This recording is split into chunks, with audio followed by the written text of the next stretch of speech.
I'm a laboratory fellow. I'm a laboratory fellow with Pacific Northwest National Laboratory, and will be facilitating today's meeting together with my colleague, Karen Smith. At this point, I would also like to acknowledge the help of Kelly McIntosh and Melissa Perdue in putting together this seminar. They are both here at PNNL. This seminar is brought to you by RemPlex, which is the Center for the Remediation of Complex Sites. And RemPlex is a forum for sharing knowledge and promoting collaboration in the realm of environmental remediation. Please, if you are interested in listening to the recordings of the previous seminar, you can go to the RemPlex website and click on resources. Before diving into today's seminar, I would like to take a moment to announce our plans for the second RemPlex Global Summit on Environmental Remediation.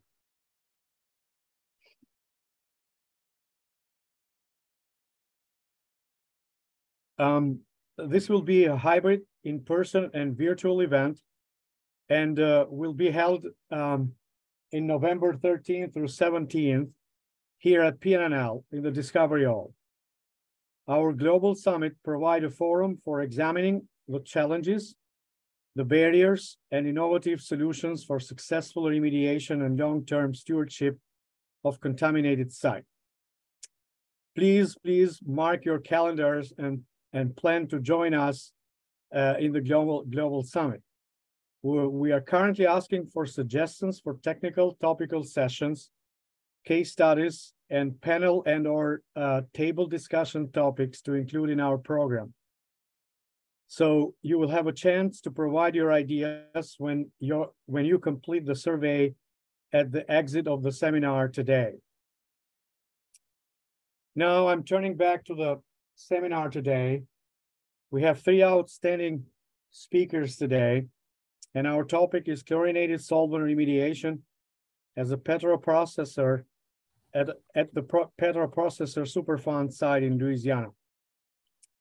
The first speaker comes from PNNL, Chris Johnson, who is a senior development engineer and chemical engineer by training, and has been involved with environmental restoration and remediation technology research and development at PNNL since 1992. It's about 30 years now.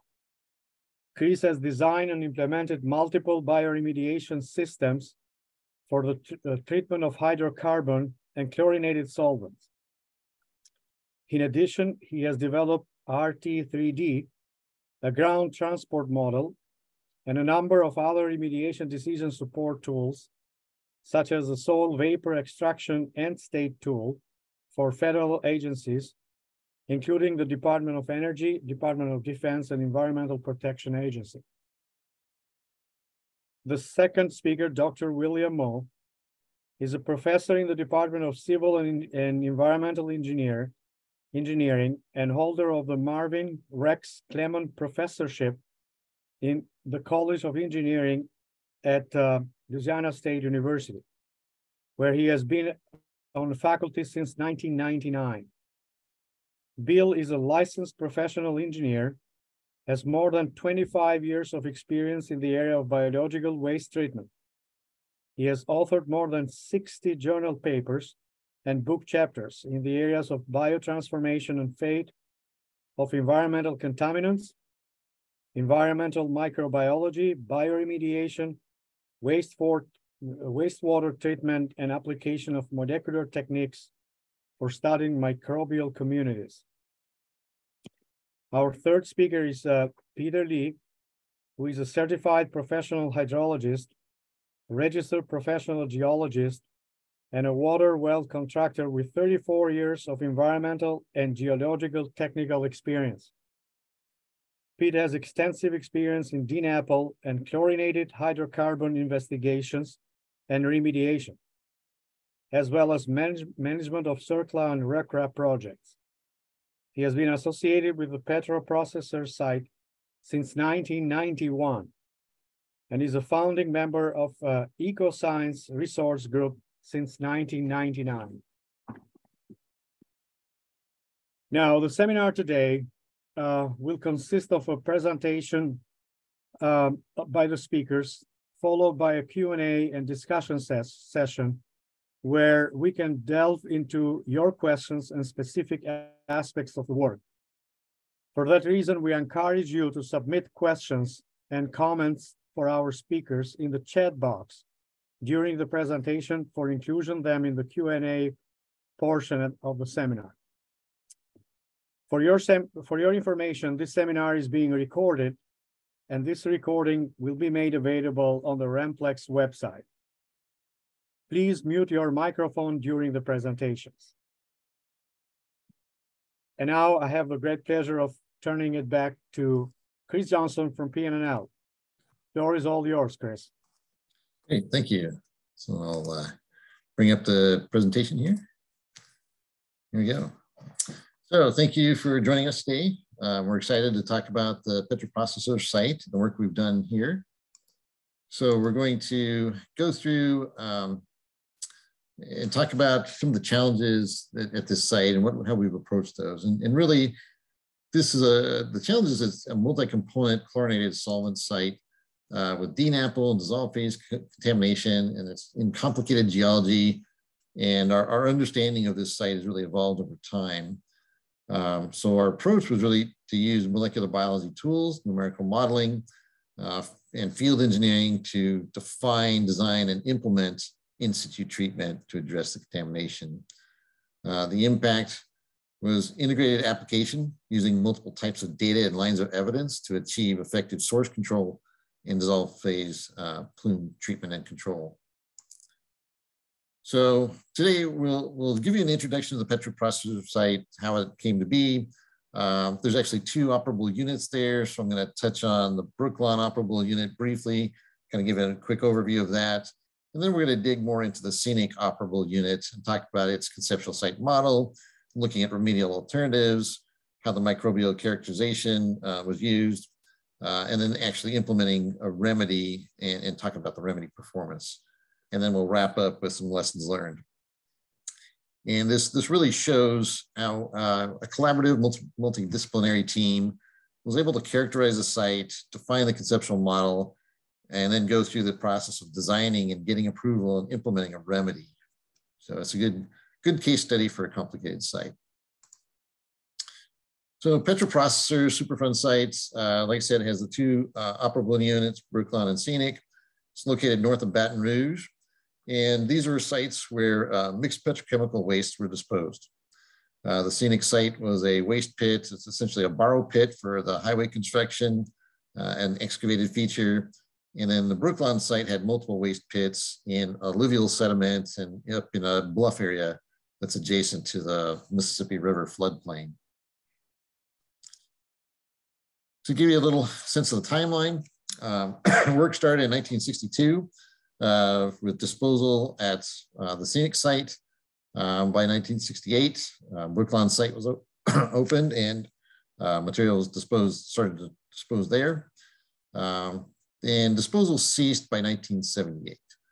And then in the 1980s, of course, we have regulations coming to be, and there was a consent decree signed in 1984 that led to the creation of MPC services to manage remediation of the site. So from the mid-1980s to about the mid-2000s, a variety of site operations took place, including rerouting the Baton Rouge, using protective caps, doing some source reduction by pumping, and a variety of characterization, modeling, and remedial alternatives assessment work. And then in 2006, Brooklawn was converted to monitored natural attenuation. And then from 2009 to 2013, we have various remedies implemented for the Scenic site that we'll talk in more detail about. So to give you an idea of the magnitude, about 285,000 metric tons of waste were deposited during operations from 1962 to 78. That included solids and sludge and liquid waste. And the liquid waste included non-chlorinated materials as well as chlorinated organics and aqueous liquids. So MPC services, or NPC, has been managing activities for remediation And we've done a variety of work there, looking at source removal and then transitioning to remedies to address the dissolved phase contamination. So we're looking at chlorinated solvent groundwater plumes that are eluting from source areas, and how do we treat those with M&A and bioremediation in the form of permeable reactive zones. So I'll just kind of give an overview of the Brooklawn site. If you want some additional information, check out the 2 references that are listed here. They describe the site in more detail. But again, this is the site that had the waste pits up on a bluff area in alluvial sediments, and there was clay deposits as well. And so the NAPL source material ended up producing a dissolved phase plume that extends out in the floodplain area. And we've got the Mississippi River that the stage changes seasonally. So we'll have different high water and low water tables. And then the direction of migration is from the disposal area towards the Mississippi River. So we did some microbial characterization at the site and ended up discovering a new genus, the Dihalogemonas lycanthropropellans. This was isolated from the denampled contaminated groundwater at Brooklawn. And there's a formal taxonomic description, some additional information in these references noted here. Essentially, it was a really good degrader of the chlorinated solvents at concentrations even higher than in the denample zone. So this was a very effective microbe, and that led to our studies to look at transitioning from pumping, where we had about 200 wells pumping out denample and contaminated groundwater, transitioning that to monitored natural attenuation. And the microbial information was really one of the lines of evidence to point that this would be an effective approach. We looked at the microbial species, the degradation pathways, and the activity. And along with that, did flow and reactive transport modeling to assess what does that mean in terms of contaminant transport and protection of receptors. And we determined that M&A would be useful. The plumes would come to a pseudo-steady state where the migration flux of the contaminant is balanced by the microbial degradation. And so you see a little diagram here where we expected a rebound because we were turning off the pumping, but it comes to this pseudo-steady state. And it's really the Mississippi River stage that fluctuates to give you that up and down in the concentrations. From that, we were able to transition to M&A, and we implemented a long-term monitoring plan to look at M&A performance, where we're comparing the M&A performance, the observations to predictions to make sure that things were on track. And we did have noticed over time that there is some reaction inhibition with some of the contaminants, but overall the remedy is still protective and maintaining concentrations within the site boundary and away from the Mississippi River, which is the potential receptor for the site. So I'm going to switch over to the scenic site, and we're going to talk about some of the geology and the conceptual site model, the contamination, remedial alternatives that we looked at. We'll go into the microbial characterization, then talk about the various implementation elements for the remedy and their results, and then kind of wrap up with an updated remediation study to relook at technologies. And the contaminants concerned here, again, there's a big mix of things that were disposed, but we're mainly involved and interested in the chlorinated ethylenes and ethanes in the dissolved phase plumes. Hydrocarbon contamination tends not to be an issue because it degrades readily. So in terms of the scenic site geology, this is a complex site, has multiple confined permeable zones that are referred to based on their elevation. So we have a plus 40 MSL, plus 20 MSL, minus 40 MSL. Then there's an intermediate sand and the regionally significant 400-foot aquifer. So a bunch of different units in here. The plus 20 MSL paleo channel, which is this kind of aqua blue color here, that's actually a key feature for dissolved phase contaminant transport. So we start out with the source area. This is the scenic, where the borrow pit was and where source was material was disposed, including the DNAPL. And so really the conceptual model was that there was disposal into this clay-lined pit, but there were some permeable contacts between the pits and the plus 40 MSL permeable zone below it. And then there's additional contacts between that plus 40 MSL zone and the plus 20 MSL. So it provided a pathway to go from the disposal zone deeper into the aquifers. And so we end up with dissolved phase contamination emanating into the plus 20 paleochannel feature. One of the things we did up front was look at multi-phase modeling of DNAPL migration to really try and understand what effect is the pumping having, where might the DNAPL be, what happened with the DNAPL, right? And we used the STOMP code developed at PNNL to look at this and did this in two phases. One looking at initial DNAPL migration, which covered the period from 1962 to 2001. And then we looked at predictions, what would happen with DNAPL movements into the future. And what we saw with this was that there's limited lateral migration, somewhere between 31 and 61 meters of lateral migration, 61 being the worst case scenario. And then the vertical extent was really limited to the plus 40 MSL aquifer in all the simulations. So the DNAPL didn't go down further into the plus 20 MSL zone. And then in the predictive simulations, we saw some additional lateral growth, but only up to 46 meters. And the maximum vertical extent of the DNAPL had already been reached, so there wasn't any additional vertical migration of the DNAPL. So looking at that information, we concluded that the pumping was not affecting the extent of DNAPL migration. And the subsurface movement of that DNAPL was limited. And it's really due to a variety of factors that, the waste material was removed in the late 1970s. So what could be removed was removed. There was fill added to the pit. So you've got a reduction in the driving force, and essentially residual discontinuous DNAPL is what remains. So that was one outcome that says we can stop pumping because it's not impacting the extent of DNAPL migration. And then we use the DNAPL modeling results to look at the dissolved phase contamination in groundwater models. And so it's set up, what does that source extent look like in the fact that this is a stable source over time. So this, the scenic conceptual site model for the dissolved phase contamination has evolved over time.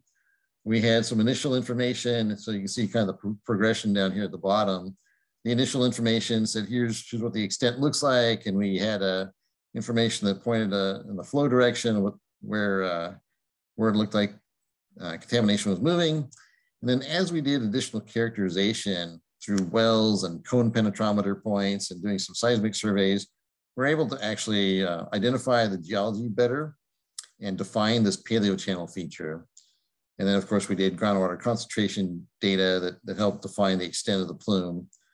And so this all rolled into looking at remedies for the site, where we started to wanted to focus on the source control initially, and then take on plume control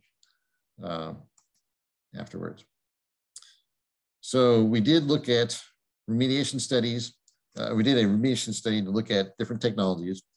So we had defined goals to prevent the COCs from going past a point of compliance, which this is an earlier conceptual model. Point of compliance changed as we learned more and our conceptual model evolved. But we took an approach that was consistent with CERCLA as well as Louisiana guidance to identify and screen potential technologies based on effectiveness, implementability, relative cost, standard approaches looking at technologies.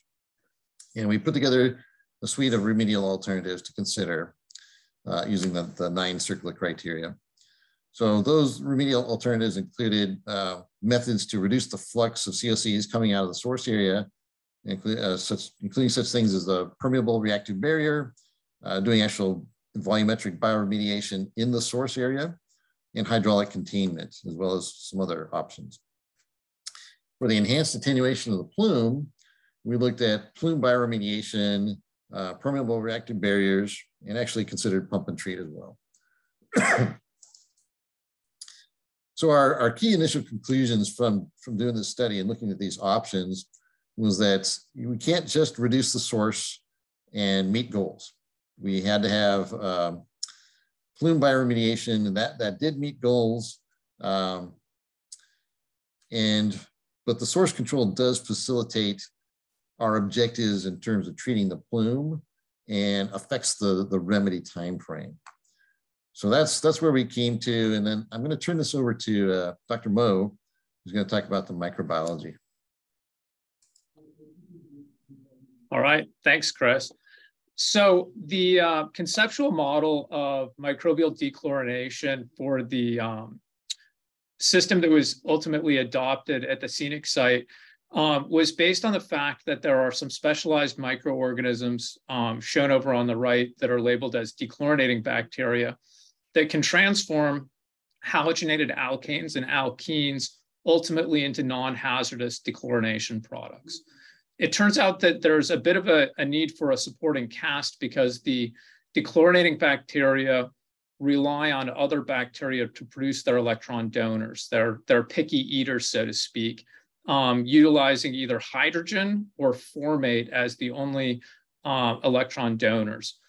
So there's a role for fermentative bacteria and hydrogen-producing bacteria to transform either non-chlorinated waste components that were deposited in the pit, naturally occurring organic matter that could be in the soil, or intentionally added fermentable substrates into the organic acids or hydrogen that are needed for the dechlorinating bacteria to actually transform the contaminants of concern.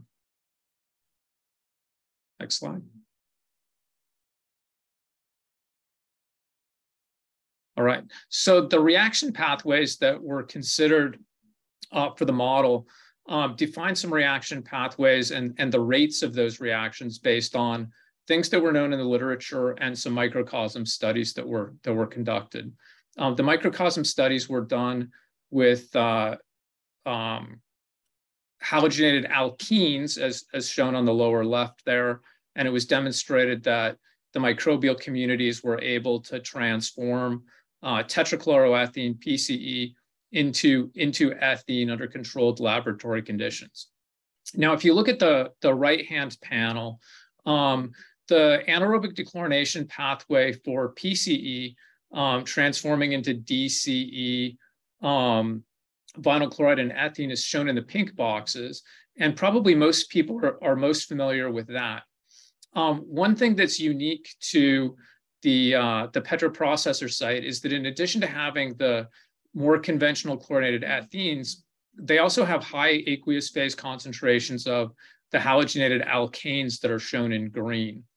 And although there are abiotic pathways and aerobic pathways, the important ones in this case for the bioremediation are the ones that are connected by the purple lines. So 1,1,2,2 tetrachloroethane can be transformed into the DC isomers and enter the common pathway to vinyl chloride and then ethene. The 1,1,2 tetrachloroethane can be transformed into vinyl chloride, and then the 1,2 dichloroethane can also be transformed into ethene. So the initial modeling effort was based on rates that came from the literature and microcosms, and then there was a supporting effort to further characterize the microbial community in the plume in a couple of locations.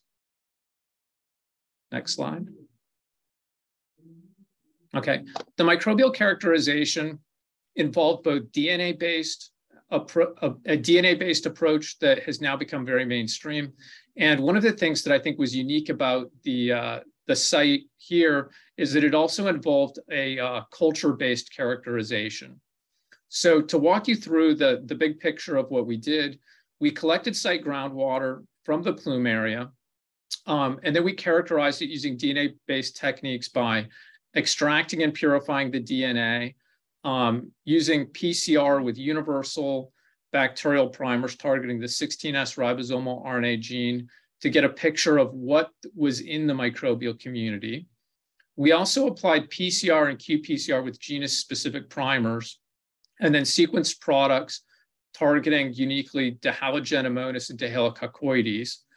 At the same time, the rationale for which will become a little bit more clear, we also set about to do some bacterial isolation work. And the bacterial isolation work made use of a dilution to extinction approach in liquid media. And once we had isolates, we were able to characterize them with regard to their electron donors, their electron acceptors, the pH range over which they can grow. And then ultimately, we characterized some new taxa and did some genome sequencing work that I think ultimately aided the effort. A key reason that the two techniques, the culture-based and the DNA-based research, were complementary was that it allowed us to develop qPCR techniques to uniquely target unique microbes that were first found at the scenic site. So we did some method development and application in order to help address site-specific questions. Next slide. Okay, now, based on our discovery of the genus Dihalogenemonas in the Brooklawn site, we had developed a series of PCR primers to target the genus Dihalogenemonas. And if you look at the lower right-hand panel, you see a lot of dots that show up in an electrophoresis gel using 14 different primer sets to target the genus Dihalogenemonas, based on, at the time, the only known species. And when we took DNA extracts from a trichloroethane degrading enrichment culture at the site, you'll see that the pattern up at the top is very different from the pattern that shows up at the bottom. And the difference in the pattern is based on the fact that some of the primers that were designed to target Dihalogenemonas lycanthroporepellens did not amplify bacteria over at the scenic site, which is about 2 miles down the road. The difference in the pattern of which primers caused amplification, combined with analysis of sequences from the phylum Chloroflexi, that's where both the Dihalococoides and Dihalogenemonas fall. You can see in the panel on the lower left that the Chloroflexi, in particular Dihalogenemonas and Dihalococoides, made up a big proportion of the microbial population in the groundwater just downstream of where the source zone area was, but the sequences were fairly distantly related to the known species at the time. So in a little bit of a layman's term, Dihalogenemonas lycanthroporepellens wasn't present, but its cousins were, which led us to try and isolate the related bacteria so that we could characterize them and revise the DNA-based techniques. Next slide. Okay, the dilution to extinction approach ultimately was successful in isolating 2 new species that we formally characterized. This effort involved a number of grad students, as well as 2 other faculty members, Fred Rainey and Milton DaCosta. We ultimately described 2 new species to capture this these newfound bacteria. We gave them the names Dihalogenemonas alpina-gignans and Dihalogenemonas formic excitans. Both species were isolated from the near source zone treatment area at the PPI site. In terms of their important pollutant transforming abilities, they're essentially the same as Dihalogenemonas lycanthroporepellens, the first species from the genus that was first isolated down the road at the Brooklawn site. They transform polyhalogenated alkanes into alkenes through dihaloelimination reactions, and they both use hydrogen or formate as their electron donors, which is important because to stimulate their activity, we can stimulate their activity by adding substrates that are converted to hydrogen or formate. Both of them grow best at approximately neutral pH. I think are the important features for a lot of people. All right, next slide. Okay, now it turns out that we were right. Some of the original primer sequences that were designed when the only thing we knew was dihalogenamonas lycanthropa repellens, we were able to redesign the DNA-based tools to develop techniques that would amplify the DNA from these two new species. So this is showing an example of one of the primer sets that was designed to target all three of the species. You can see that with the amplicons clearly present for all species. And then when we applied this to the groundwater, we could consistently detect the taxonomic group dihalogenamonas at multiple locations in the plume that was down gradient from the source zone. So ultimately, the culture-based work helped the DNA-based characterization with things that were site-specific. Okay, so if we look at the implications of the microbial characterization, our combination of the culture-based and DNA-based techniques gave us a line of evidence that microbes that can carry out the desired transformation products that ultimately lead to non-toxic final products were present in the groundwater, and we could confirm that they were metabolically viable. We weren't just detecting the DNA from dead organisms. The enrichment cultures and pure culture studies also led us to further understand that there's considerable phylogenetic diversity amongst the dechlorinating bacteria. And a practical implication is that the DNA-based tools that were developed based on the pure culture studies ultimately aided the decision-making because we knew that we could target the combination of organisms that were in the groundwater. Okay, at this point, I'm gonna turn it over to Pete, who's going to talk more about the implementation of the active remediation that was subsequently carried out. Thank you, Bill. So after all this great modeling and microbial characterization, we had to try to see if it worked in the field. There's a lot of, the aquifer was pretty well defined, as you can see in the lower left corner of the figure. That was from years of aquifer testing, water level measurement, numerous wells, and many soil borings. So the goal was to try to stimulate the biological activity at between the source and down gradient, as close to the source as possible. After research, we decided to try injecting a carbon source, homegrown molasses from Louisiana, which is readily available and fairly inexpensive. One of the most significant aspects of this pilot test was that we wanted to extract groundwater from a well, amend it with molasses, and re-inject that water. That eliminated the need for a potable water source and storage of many gallons of groundwater. So one goal always is to demonstrate the feasibility to the state and federal regulators. And the other goal was to hopefully, if it worked, to implement it on a full scale. So a pilot system was designed and installed. As you can see in the figure, there's 4 extraction wells at a 60-foot radius of influence.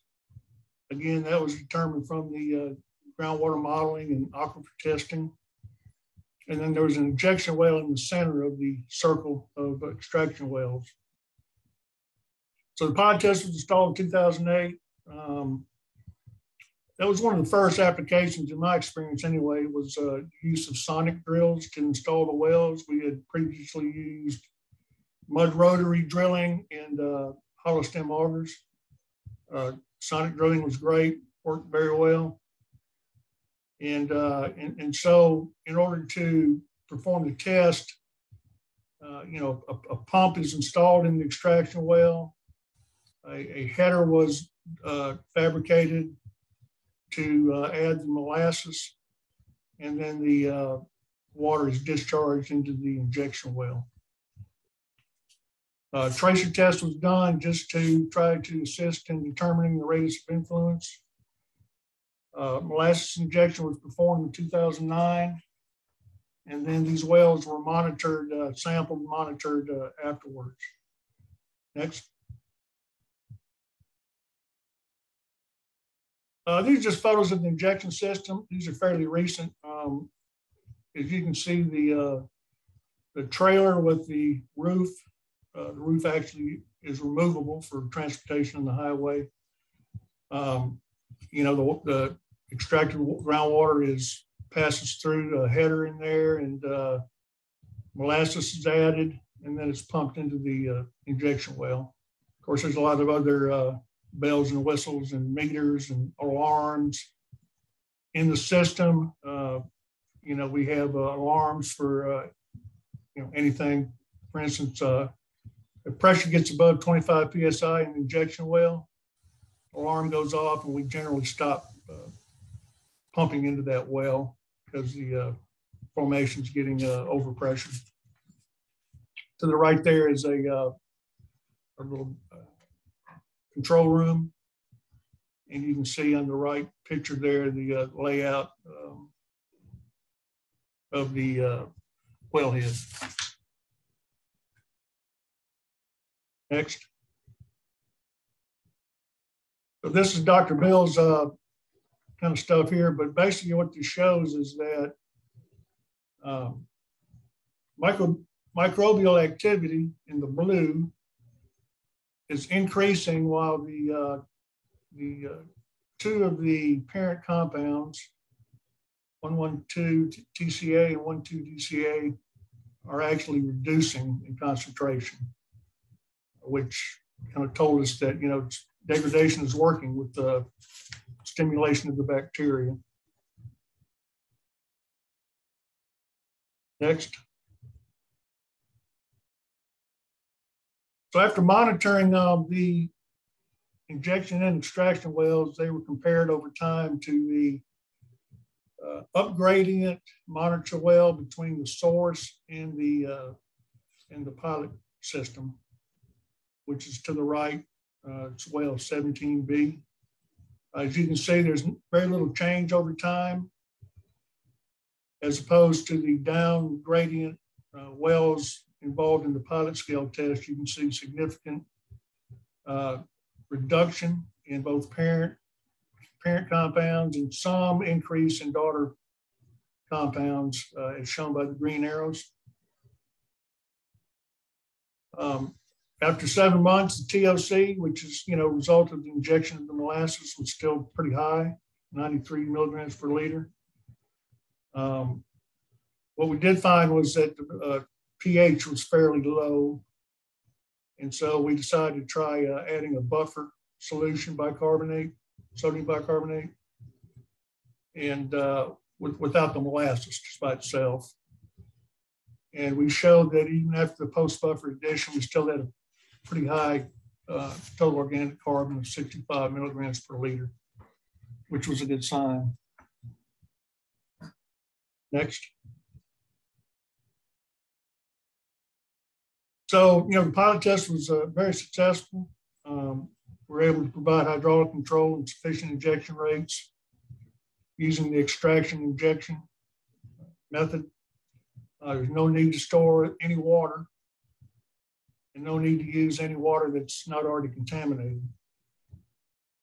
We achieved an 18-meter distribution radius, which is consistent with the pre-testing estimate.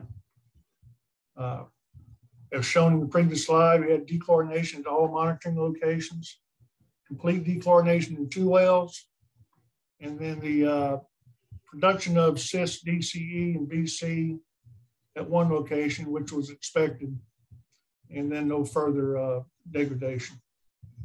So we created a persistent treatment zone after 7 months.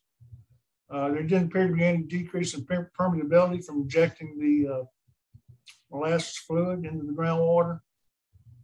And we saw significant constituent of concern reduction down gradient extraction well 23 meters from the injection well. We had, some issues that we needed to further evaluate. Molasses was difficult to inject, and less mass was injected than planned, and the pH control was somewhat problematic. Next.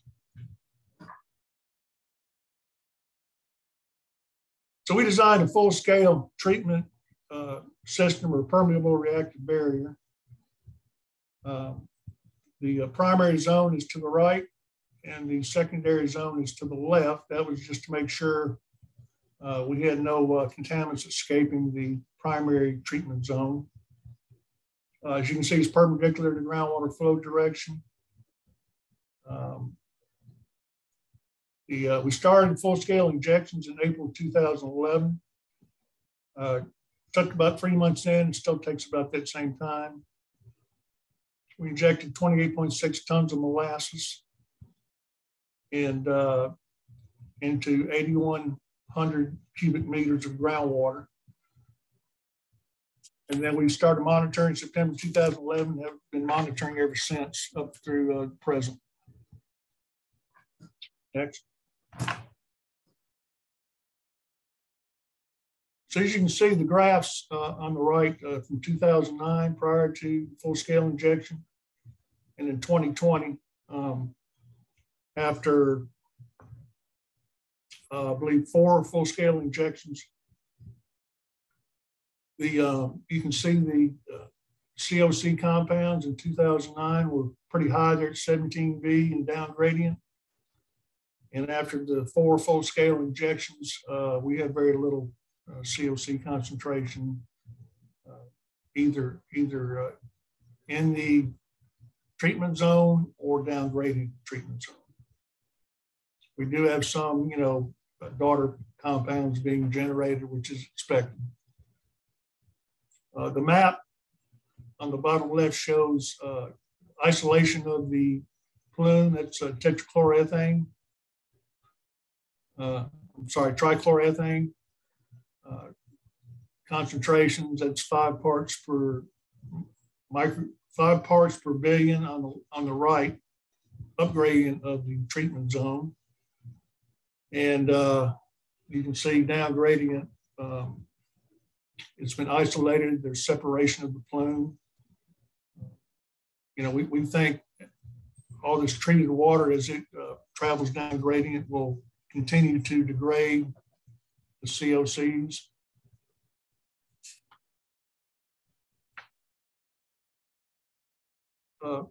As Chris mentioned earlier, I guess when the initial modeling was done, the point of compliance was about 3,500 feet down gradient. Now it's about 8,400 feet down gradient. So over that time, we did a lot of work out there to further define the channel boundaries.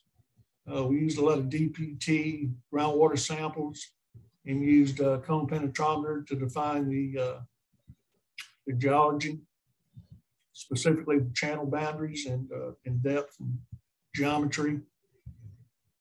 And so we decided we better do something at the distal end. So we decided to basically do, I'm sorry, next slide, Chris.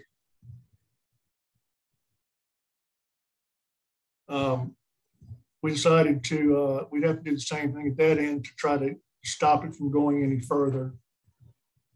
So we installed the distal treatment zone. That's 24 wells, again, perpendicular to the plume and to the channel boundaries. And we also did a 5-well pilot test there. It worked. Full treatment started there in 2013, and we've had 4 full-scale injections there as well. Next slide. So again, these the graph on the left shows the effectiveness of the treatment there at the DTZ. Significant reduction in well, this is one of the monitor wells down gradient of the DTZ. These concentrations didn't start out real high, but still we show a significant trend of a decrease in parent compounds. And you can see again this isolation of this of the plume between upgrading of the DTZ and downgrading. We still had a problem there. We still had this remnant, what we call a bubble of 5 parts per billion of trichloroethane. And, you know, we're kind of running out of room out here after 8,400 feet and onto adjacent properties. We decided to do an interim corrective action here. And so we installed 4 extraction wells. We kind of departed from using the bioremediation method. We put in 4 extraction wells to try to eliminate that bubble. And so we're actually pumping those wells, and they're discharged through a carbon filter and discharged treated and discharged. Just recently in 2021, 2022, we've stopped pumping those wells. What we're seeing is was a significant decrease in COCs with no rebound of parent compounds. And our plans are to, you know, not have to operate that system again and just let either the enhanced attenuation treatment fluid, which has reached that area, continue to treat that area, or even monitor natural attenuation. Okay, Chris. Thanks, Pete. So just to come back, we have, you know, we've done a lot of this work. We implemented remedies, but in 2018, we said, well, let's look at what might have changed in about 20 years, what kind of new technologies might be available to either treat the source area or the dissolved phase plume. So there were a few additional technologies, things like in situ smoldering, in situ bioremediation with long duration substrates such as vegetable oil. There was the grout bomber emplacement method for things like zero valent iron. So we took a look at those and re-looked at some of the other technologies we'd already evaluated. Again, looking at remedial alternatives for source control or reduction or in the dissolved phase plume treatment. And you know, we found that some options existed, but there were some potential downsides to some of these. If you do some kind of thermal treatment, that's not really green and sustainable, it's more energy intensive. There's some potential uncertainties in performance for using things like vegetable oil in the source zone, just in terms of where are those permeable connections and what is the distribution of vegetable oil going to look like. So there wasn't a clear outcome suggesting a change in course. But we did want to take the time to look at that and see, you know, what's come along. Is there anything new? So just to kind of wrap up here in terms of lessons learned, where are we at from with this conclusions? The characterization to understand NAPL movements and the plume extent and the geology was really important. The NAPL modeling really helped to define what is the source and where does that NAPL go to? Is it still a problem? Is it migrating? And it turned out it wasn't. So that really helped support some remedy decisions about the usefulness of pumping and transition to the enhanced attenuation approach. An additional characterization really changed the conceptual site model over time. We had a better understanding where the paleo channel was and where the contamination was and what the extent of that actually was. The microbial characterization, both the DNA and the culture-based work, really supported the understanding of the microbial COC transformations. What's happening? What's the microbial community look like? And so that was a key line of evidence to go show the regulators and to help design our remedy to implement and get effective treatment. The enhanced attenuation, the pilot scale was important to confirm the effectiveness of that enhanced attenuation, and again, show to regulators that yes, this doesn't just work on paper, it works in reality. And it provided some of the implementation insight in terms of how do you actually implement this, issues with pH and injecting molasses. And overall, the outcome of this is that this is an effective approach, right? The molasses injection triggered, stimulated the bacteria, got the dechlorination that we expected. So multiple lines of evidence here, the modeling, microbial characterization, the pilot scale testing, all this drove our groundwater decision-making, helped support the regulatory approvals, demonstrate that yes, this is an effective remedy and it's going to work and meet our remediation goals, and allowed us to transition out of simply pumping out DNAPL and water into a M&A and enhanced attenuation treatments of remedies. And it's really, I think this is a great example of where, as we learned more information, learned more about the site, we adjusted, evolved our conceptual site model and adjust our approaches, which is basically what you're looking to do with adaptive site management, right? You get more information, either characterization or remedy operation information, and you adapt to that over time instead of being stuck with blinders on. So that's our presentation. Appreciate my co-presenters, and I'll point out Mel Collins is the facility manager at NPC Services. Couldn't be here today, but he's another key member of the team. So thank you. Yeah, excellent, Chris and Pete and Bill. I really enjoyed the presentation. I mean, and the work that you guys have done is outstanding, in my opinion, because it connects the laboratory work with things that are going on in the field, and how all these ideas of remediation can be implemented in the field scale as well. Yeah, thanks, Nick. I mean, I agree. It's a complex site. There's a lot of, again, multidisciplinary team approaching this, and again, I think it's a great example of you go out there and do some initial characterization, then find out some other things are going on. So you have to make some adjustments. Yeah, definitely. And I see that there are some questions coming in the chat. So at this point, I will encourage everyone to continue write their questions in the chat box. But at this point, I'm going to ask Tom Browns. Actually, he asked the first question. Tom, if you can turn your camera and the mic on, please go ahead and ask your question.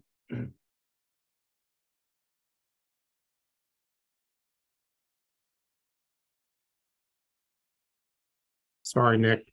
I was afraid you were going to ask me to do that, and I wasn't quite ready to get these buttons pressed. But thanks. Yeah, I really enjoyed the presentation too, and my question was really around kind of any evidence of permeability reduction in the formation. I didn't get a sense of how the natural state of the formation was, but I was curious. I saw a note about molasses injection problems, but I was curious about both biofouling and whether in the application of sonic drilling, having experience with sonic drilling very early in its development, there were naysayers who were concerned about its impact on the formation, actually creating permeability reduction. And I'm just curious if either of those were experienced in this site from any of those involved. Yeah, so Pete, I'll let you address that. Okay, yeah, again, we've done 4 full-scale injections at each of the PRBs. Some of the wells are pressuring up a little quicker. We're monitoring that every time we inject. I mean, I think that's more of the actual well itself. The well screen is probably getting plugged up. We haven't really checked the screens with the camera or anything like that, but the formation, is still being treated. We know that. And so we're just kind of varying which wells we inject into. And, if we have a well that we think it may be a little plugged up, we'll try to use that as an extraction well. for a while instead of an injection well. But overall, I think, you know, I think it's the formation itself doesn't seem to be extensively plugged anyway. The sonic drilling was great, I thought. You know, I don't know why there's naysayers on that, because you know, any drilling method will affect the angle of walls. I don't see how that could affect it any more than mud rotary or augering, but you know, it certainly is a good way to go down 100 feet in a pretty short period of time and grab a lot of cuttings out of it, and pretty easy to install the well. Thank you. Hey, Tom, you know, definitely anytime you're injecting some kind of substrate, you got to worry about well fouling. Yeah. We also, in addition, I mean, the key thing is doing it in the field, right? See what happens, look at pressures. But we did do some modeling ahead of time to look at that. What could potentially be permeability changes, trying to look at microbial growth and how that might change things. So it was kind of a combination of things we looked at to try and estimate what the impacts might be. And then the pilot test, I think, was kind of a key thing to show to regulators too, that we're not going to make this monolithic block and have water flow around it. Yeah, I just wanted to add also, you know, we're using about a 0.5% molasses to water ratio. So, you know, we're not pumping a lot of molasses into the formation. All right, well, thanks to both and to Tom for putting up the question there. And I'm going to go next to Julian Chestnut from PNNL. Please go ahead, Julian, and ask your question. Yeah, first of all, thanks a lot. I appreciated the briefing. Presentation was awesome. As a Southerner, the first thing that came to mind to me was that's a lot of molasses and no pancakes. But besides that, what I really wanted to know is there a dependence on the stratigraphy for this technique working? I mean, is this something you potentially could maybe transfer and do in a region with a different stratigraphy, geologic makeup? And of course, you know, I'm always thinking of out here, Hanford and other places where we're doing cleanup. Yeah, I mean, I'll start here and let Pete chime in as needed. Yeah, certainly. I mean, this is in situ bioremediation. You're not going to go out in a clay formation and do that effectively, just because you aren't going to be able to distribute the substrate into the formation. But if you have something that's relatively permeable, certainly you could apply it elsewhere. And now, I think one of the things that, you know, from Bill's work in the microbiology, this site has some really good bacteria. So that really helped things along. So Pete, Bill, if you want to chime in.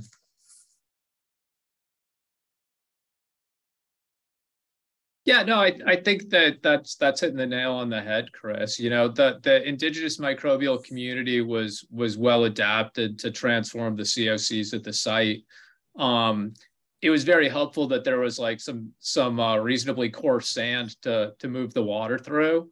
So the conditions were pretty ideal for in situ here. But there's no particular reason why you couldn't do the same thing as long as you have enough permeability to move the substrates and allow for the microbial growth that will occur. Kind of raise another question. You know, we're pretty knowledgeable about stratigraphy, at least writ large in the U.S. How knowledgeable is our biostratigraphy database? Like, is it like very poor or quite extensive? But this is the first time I've really thought of stratigraphy in the terms of like biostratigraphy. So I don't know about a database, right, necessarily, but I think, yeah, I mean, bioremediation has been applied all across the United States. Chlorinated solvents have been a focus of research and development and implementation for 20 plus years. You know, I started out working on that, the carbon tet plume at Hanford, actually. So there's been a lot of work done on that. And I say there's, you know, maybe there's several different strategies you can take. We took this permeable reactive barrier approach, but you could do volumetric treatment, where you're targeting the entire plume. Kind of just depends on the hydrostratigraphy, what does the contamination look like, and the permeability, because like any technology that uses some kind of amendment, you have to be able to distribute it in an effective way, right? You don't want to put it in and have a bunch of reaction right around your wellbore, and then you clean up the wellbore. You need to get the formation to have the desired effect. Thank you. Mm-hmm. Well, great. Thanks, Natman, and thanks, Chris and Bill and everybody else and Pete. There is another question. Keith Horn has it put in the chat. Please go ahead and turn your camera on and you can ask the question, Keith.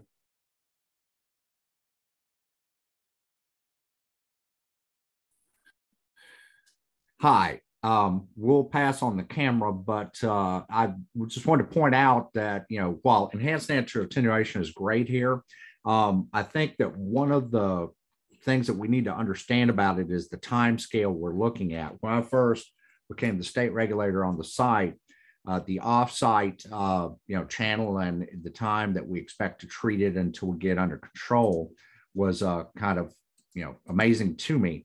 So if we could kind of discuss that and the overall time scale for treatment of the site, that could be useful.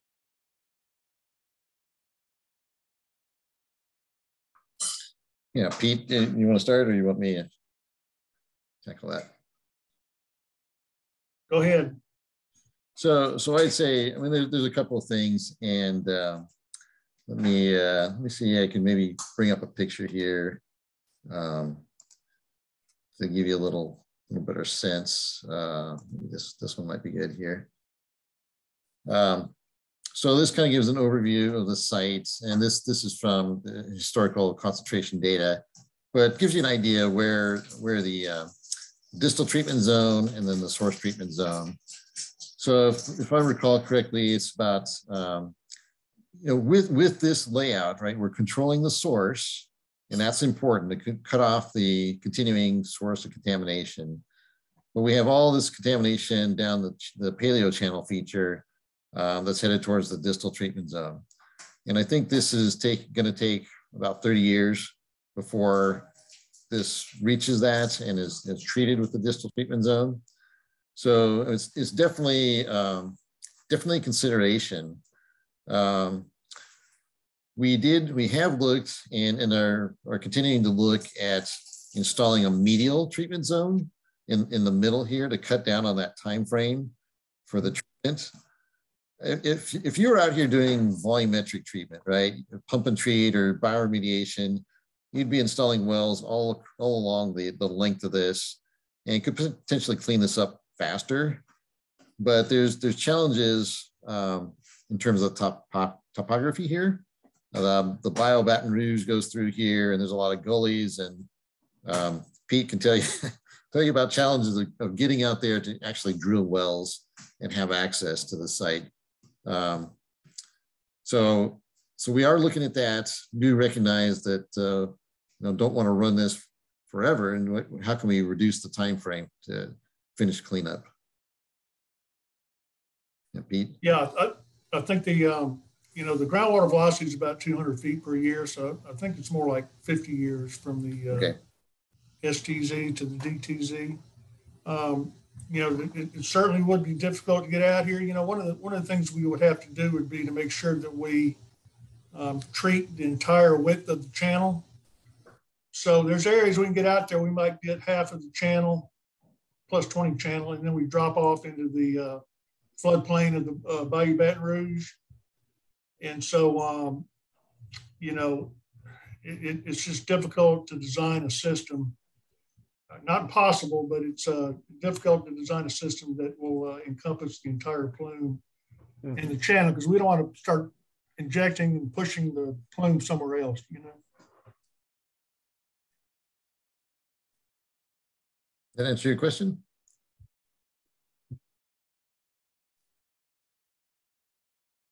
Yeah, that was all I was trying to get at, is that, you know, that's the downside of this perhaps is the time scale, but, you know, this is a very tough problem, and, you know, it takes time to solve it.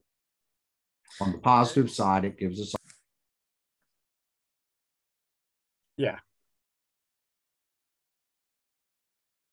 Yeah, I was just gonna say, yeah, I mean, it's a little bit different in that it's got this paleo channel feature, and you have this long, thin plume. I mean, there's substantial width to it, right? Like Pete was talking about, you have to address that. But it's different than if you had sort of a typical plume, right? That Right. was more egg-shaped or something like that. Yeah, So, no, that's pretty good answer. And yeah, I think, and I was thinking about the question that Karen Smith from PNNL put in the chat regarding the new bacteriums, but bacterium that was discovered there. But I would like to give the floor to Karen to ask that question, because I think it's an important one. Thanks, Nick. I just think it's really cool you discovered new bacterium. So that's neat. I'm wondering how likely it is that new bacteria might play a role at other sites. Is this something that might be discovered elsewhere? And also, could you use the new bacterium you discovered at this site for bioaugmentation at another location? so Bill, I'll let you address that. Sure, I'll jump in on that. So the I guess paralleling the discussion that Chris incorporated early in the presentation, it has been a long time that the team's been working out at the site, and we learned a lot as we went. One of the early things based on, you know, making universal bacterial clone libraries 15 years ago was that at first we thought the bacteria here are different than they are everywhere else. That it turns out, though, that a lot of people had missed that the important microbial group. Now that the DNA-based techniques have been applied at other places, it's now clear that you can find this genus Dihalogenemonas on multiple continents. It's in North America, South America, Asia.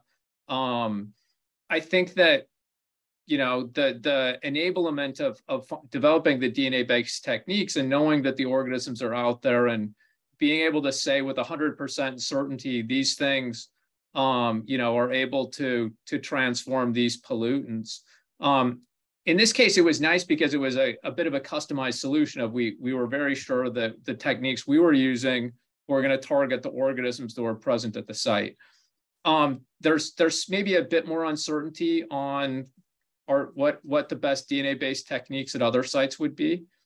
There are commercially available bioaugmentation cultures that contain Dihalogenemonas that have received regulatory approval. So Dihalogenemonas is on the approved list for what you can bioaugment in California. And you know, if you can do it in California, you can pretty much do it anywhere, I think. So there are success stories out there where people are monitoring using DNA-based techniques and they're bioaugmenting with this genus. I think, though, that the last part of your question of are there other as yet unknown organisms out there, I think there are. I think there are some out at this site that if we went looking for further diversity, we would find it using culture-based techniques. We've certainly seen it in the DNA sequencing work that we've done. We just hit some of the highlights here for the presentation today, but there was extensive other microbial characterization that was done. Thank you. I still think it's cool. I'll even if it exists elsewhere and you now know that, I still think that's really cool. Yeah, one of the things we've given, we've received some criticisms over the difficulty of pronunciation. So it always makes me laugh when I hear Chris trying to say dihalogenamonas lycanthroporepellens. And so it's like turns into a bit of a game for us sometimes. I think you're showing off, Bill. I couldn't do that. Thank you. No, that's really great because yeah, it's a really good discussion. And I don't think that we have any more questions. And I would actually like to thank everybody who attended today, and especially the speakers that we had and the outstanding presentation that actually they presented. We will have another seminar in January. Stay tuned and you are going to hear about what we are going to present in January.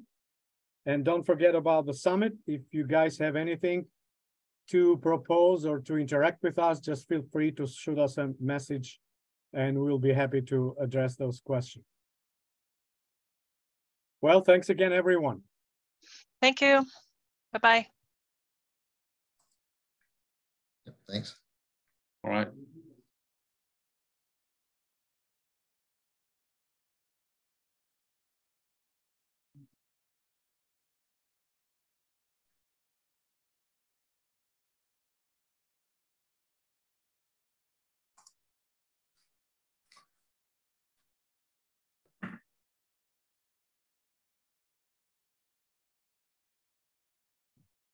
Well, thanks very much, everybody. I don't know if Nick has left us or not, but really appreciate your time and obviously a pretty seamless presentation. You guys have done this before. I had another question that you had presented some questions, Chris. I'm just going to ask it anyway. I'm kind of curious about the regulatory approval process. If you could just, how hard was that? So I think Pete might be the best to tackle that one. Yeah, I don't know. We had a long time EPA project manager who was very helpful, Bart Canales. And then prior to Keith, we also had DEQ team leader was Tom Stafford, also very helpful. Keith's been very helpful.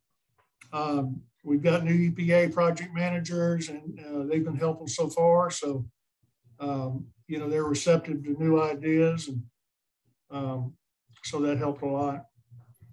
I just want to clarify something in my background here. That looks like a big bird there, but that's actually a Louisiana mosquito. I want everybody to know that. Pretty big, huh? You feed them molasses?